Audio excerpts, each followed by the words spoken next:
Brad, you're working on a song about planning for retirement, right? Yeah. I wrote you some lyrics. You're writing now? Mm-hmm. Here's a man like you and me, retired after 18 years at QB. Kind of seems like it might be about you. Which part? All of it? It's about retirement planning. I don't see it, Brad. Nationwide is on your side.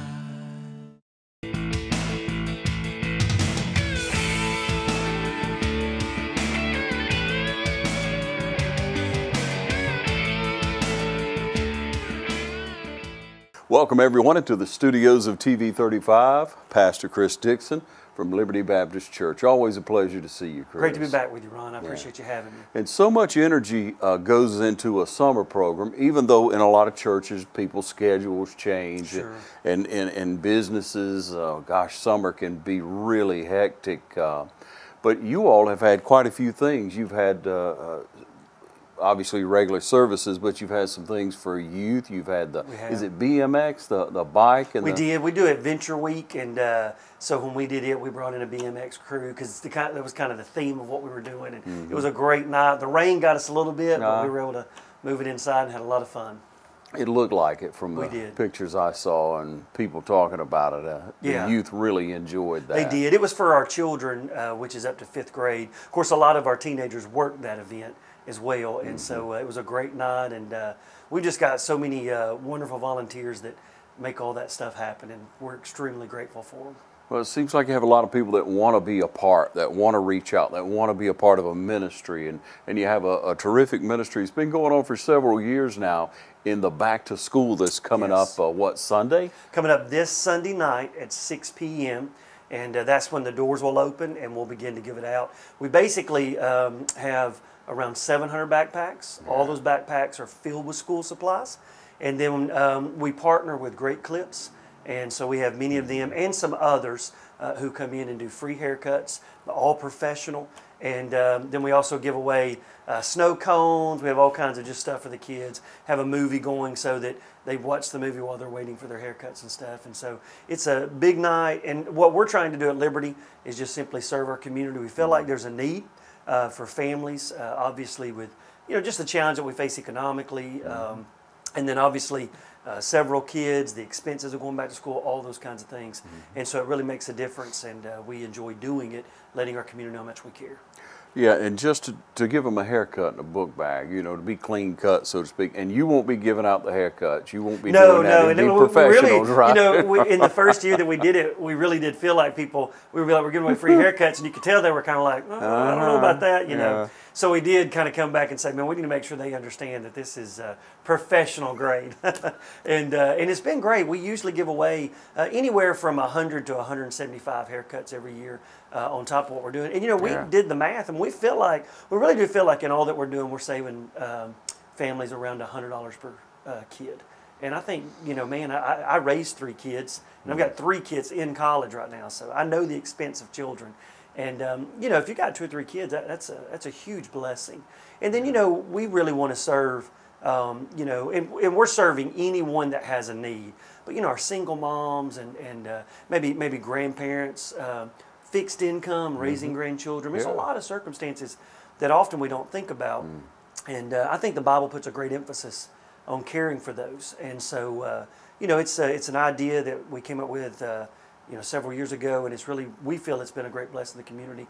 And our church does such a great job. One thing I want, our people to know is, man, it's sponsorships inside our church that makes this happen. I mean, they as a matter of fact, I think 2 or 3 weeks ago, they covered every backpack we needed, everything. So it really is our people, which represent our community, raising up and making it happen. And then, of course, they serve it as well. And so, it's just it's a great privilege for us. I think it's a great help to the family, and I think it represents the heart of our community, which is a community that's willing to serve. And there you have the group, Chris, together, and they want to do something worthwhile. So it's not hard for them. And when you do it year after year, as you've done the back to school, giving the book bags and the haircuts, it's expected. Yeah. And even people who may be, or like we all are, we're all on a budget, Sure. hopefully. Yeah, And so, you know that's coming, and the Lord will lay it on your heart. I'm going to do this year because I know that we're going to do the book bags and the haircuts and what they see in the children's faces and the family that turns aside, and they really need that. Yeah, we really do. We get people coming to the church, and when is that, in the sense of, looking and wondering, and because it is a benefit. And, I'm a firm believer, and we got one life, and, I want to make a difference. I do. And, you're alluding to that. I mean, that's kind of where our people are, and it's where I am. I mean, we get one opportunity here, and so I want to do everything I can to make a difference. And I want to live in such a way that my community knows I'm here. I mean, I want to live in a way that, you not only live your life, but you invest in people in a way that it continues. And I pray all that we're doing is something, we often talk around Liberty that, we're a legacy ministry. And what we mean by that is we're really just kind of laying the foundation for what we hope our children's children are doing. And so that's what this is about, is something that, we want to serve and help our community in every way that we can. And so it's just a way for us to be able to do that. And I think it's been a great, it's always a blessing to us, and we're hoping and believe that it is a blessing to them.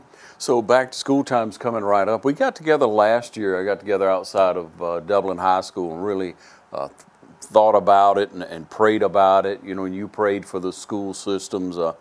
We worry about several things, from safety to just the well-being of our child. You think about bullying, and I guess that's along safety. We think of the crazy attacks that we've seen on public places, including schools, and we have to bathe our schools and our community in prayer. Absolutely. I think a great thing, and just some of the people that I know in other churches and things, we do it at Liberty as well. I think it's great that we do our community prayer times. We've got one coming up, before school starts back, and we'll do just a night of prayer over each school and over our teachers, and then obviously the Sunday morning before school starts back, we have a time in our service for that. Most of the churches in our community do that, which I think is a great thing. I know we have prayer walks. All of those things are a blessing. Psalms talks about the fact that God can give His angels charge over us. We can do all the planning that we can do, and I think we need to, and I'm grateful that our school systems and our churches do all the planning that we can. But at the end of the day, we definitely need prayer, because God can cover the things that we can't see and we can't cover. That's right. And I think that there needs to be a huge emphasis on that. And I'm grateful for you guys even last year, and I know even moving into the future of this year, school starting back, that we do bathe our school, bathe our teachers. They got one of the toughest jobs in the world, and you know that. Yeah. I mean, teachers have the toughest job in the world, and I really do believe that, because they deal with the kid that wants to learn and wants to be educated and wants to move forward, and they deal with the kid that's only there because mom and dad or the system makes them be there. Yeah. And they put all that time and learning in. I mean, you think about the years it takes to become involved in education. I mean, minimum 4 years, and many of them go 6 to 8 years of school. Right. And there's challenges, and so praying for them and encouraging them. And their job, you think about it, most of us have a job, and I don't, but most people do have a job where that when you get off at 5 o'clock, 6 o'clock, 7 o'clock, whatever time you get off, you go home. And you don't think about the job, you don't worry about the job until you go back the next morning. Sure. But a teacher doesn't have that luxury. I mean, they're grading papers, they're home, they're thinking about a student, what can I do? I mean, it's a 24/7. Yeah, and so praying for them regularly, lifting them up. I have the greatest of respect for anybody involved in education, because they're the foundation, backbone of our society. We're going to tell you some more things that the community's doing, Liberty Church is doing, and possibly you and your civic group, church group, office could do to help our teachers in the coming days. We'll take a short break and be back with Chris Dixon, so stay tuned.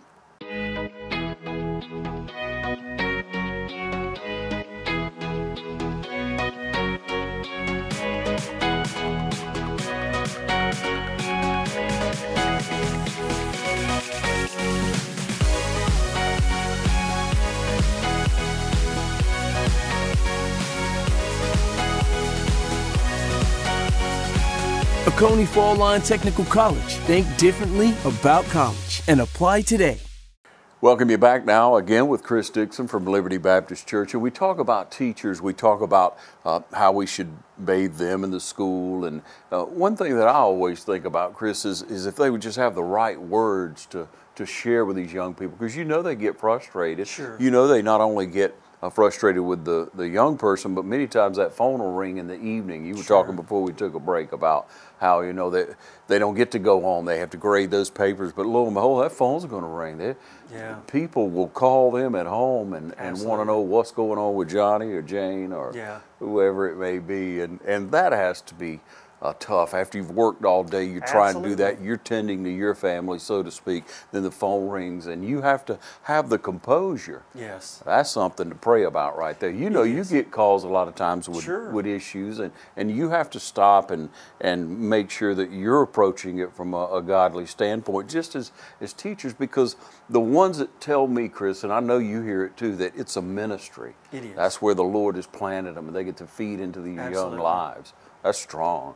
It is. It really is. And I think that, you know, Proverbs is one of my favorite books in the Bible of all the wisdom. It's a wisdom book. And it really coaches you in relationships and handling things. And I think the great thing for parents and for students is to remember, man, we've all got the same goal. I mean, a parent wants their kid have the best education because they want them to have the best future.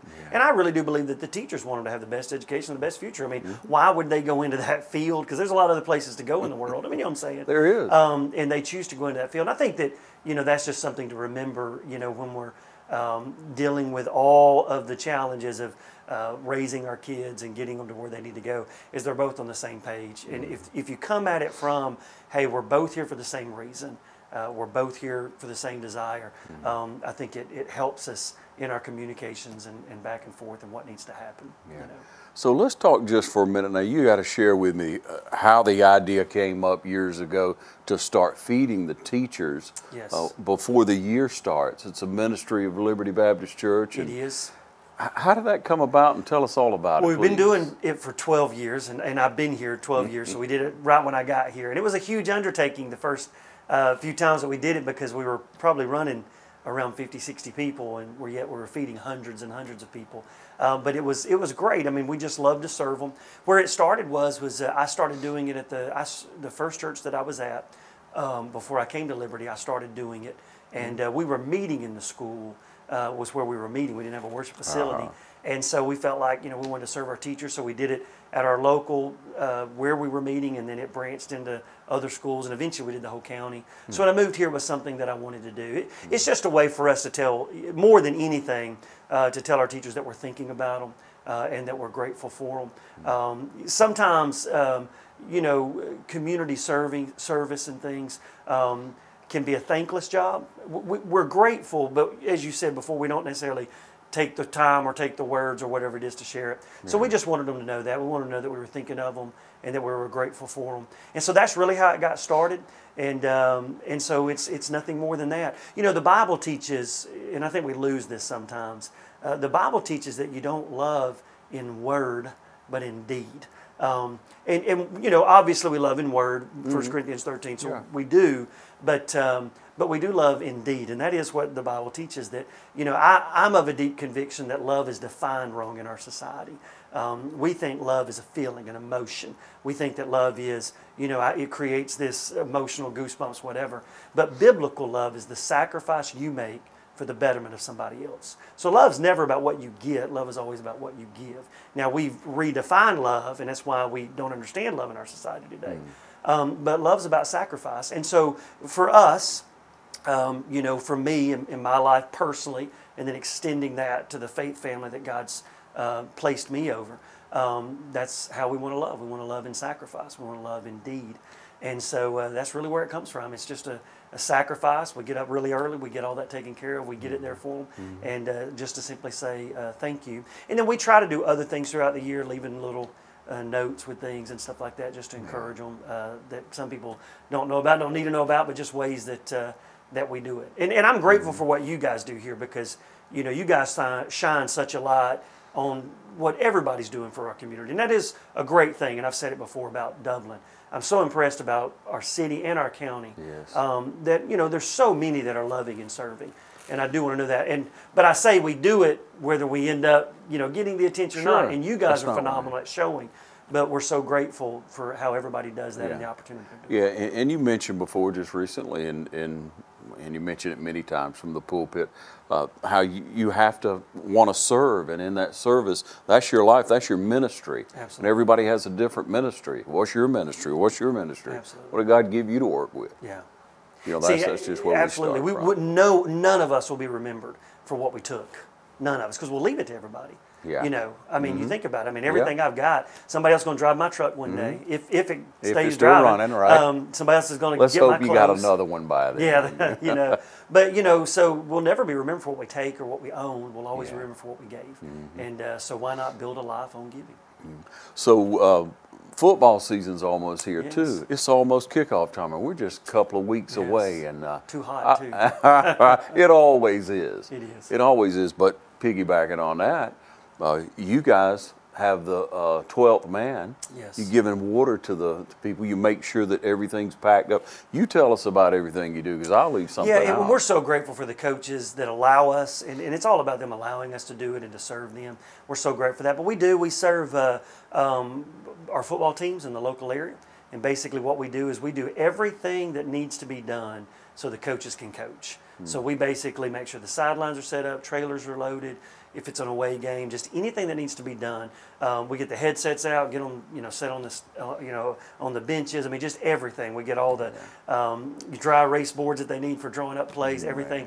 We get all of that set up, get it unloaded, get it done for them. And then that way, when they take the field, they can focus on just coaching and doing what needs to be done. A lot of people don't realize it. You think about a high school coach, and I know this because I'm there. A lot of our high school coaches, they'll get home at 2 or 3 in the morning because there's so much to do when that football game is over.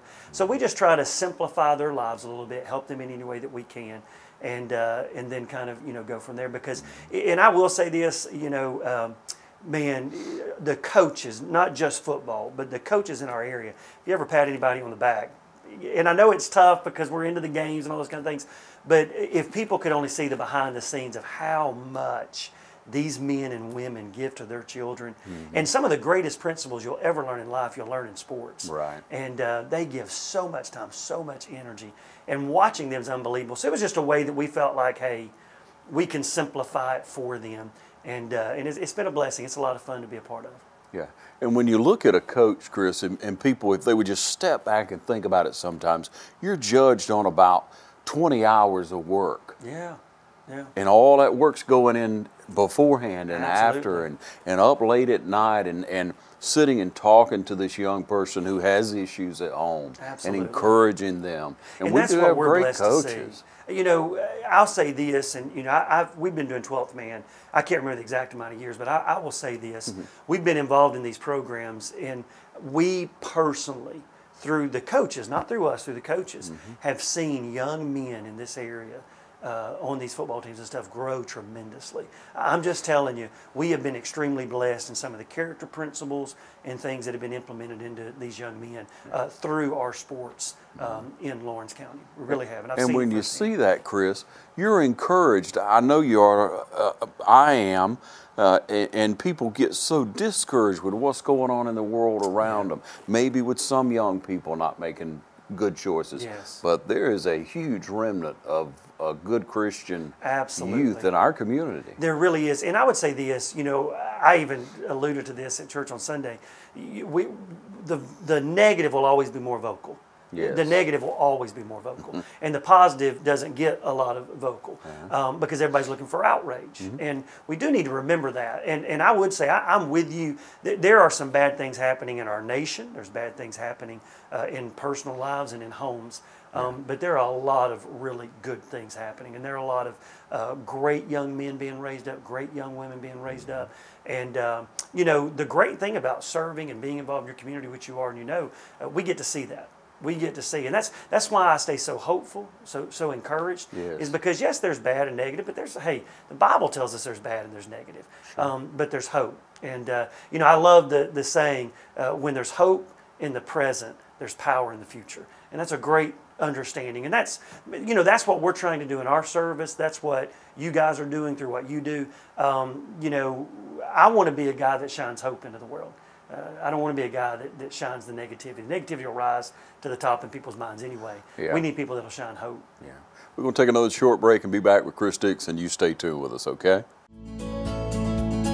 Georgia Dermatology and Skin Cancer Center has been serving Georgia since 1996. Dr. Michael Sharkey, Dr. Jason Arnold, and Dr. Mark Bonner, along with PAs Tony Lynn Herring, Alan Manning, and Kelly Toller, have helped patients with Mohs skin cancer surgery, routine skin exams, and general and surgical dermatology. So come see the professionals at Georgia Dermatology and Skin Cancer Center, located in the Aaron Office Park in Dublin.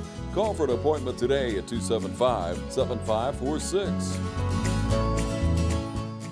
Okay, we welcome you back again here with Chris Dixon on the set. We were talking about positive and negative things, and the negative is just human nature, I guess, but we have to suppress that as good Christian people, as people who want to develop a better character, a Christ-like image. But let's talk just for a moment, and I'll be quiet here and let you talk, because I believe you can speak on this one. But what about social media? Oh, now listen, you know, look, I think that social media can produce some great goods.